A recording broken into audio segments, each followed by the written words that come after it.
एक और प्रोग्राम मैं लिख रहा हूँ जिसका काम है डेटाबेस को कनेक्ट करना और न्यू आईडी जनरेट करना। सबसे पहले हमने एक पाथ सेट किया db_path और इक्वल साइन देकर हमने जो लोकेशन है मेरा डेटाबेस फाइल का उस फाइल लोकेशन यहाँ बताया। फिर एक फंक्शन लिखा कनेक्शन करने के लिए डिफाइन connect_db। यहाँ पर मैंने जो लोकेशन दिया फाइल नेम वो डेटाबेस के साथ कनेक्ट कर दिया। अब हम आईडी जनरेट करेंगे। इसके लिए फंक्शन लिखा है डिफाइन generate_id और ब्रैकेट के अंदर 3 पैरामीटर दिया है टेबल, प्रीफिक्स और id_column। इसका आर्गुमेंट ऐसा है, टेबल ये एक स्ट्रिंग वेरिएबल है जिसमें टेबल नेम होगा। आप कोई भी टेबल नेम यहाँ पर टाइप कर सकते हैं। उसके बाद प्रीफिक्स ये भी स्ट्रिंग वेरिएबल है। जैसे आईडी है C001 तो C हो गया, प्रीफिक्स के हिसाब से हम यूज़ करेंगे।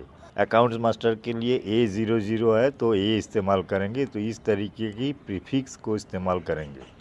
और id_column ये है टेबल का जो फील्ड नेम है, जैसे customer ID, product ID, accounts ID, ये चीज़।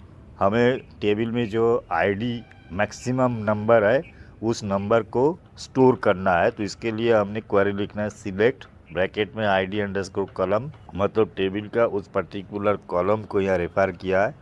फ्रॉम ब्रैकेट के अंदर देखिए टेबल, कौन सा टेबल से ये आईडी कॉलम आएगा, और ऑर्डर बाय id_column, मतलब वो जो आईडी का कॉलम है उसको हम इंडेक्स कर रहा हूँ।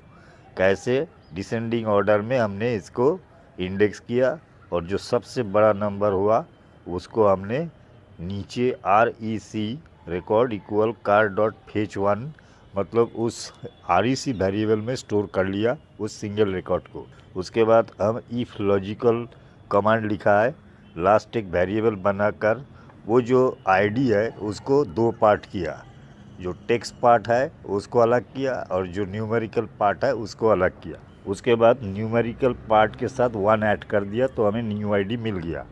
और अगर कोई आईडी नहीं है तो नया आईडी बनेगा 1 से।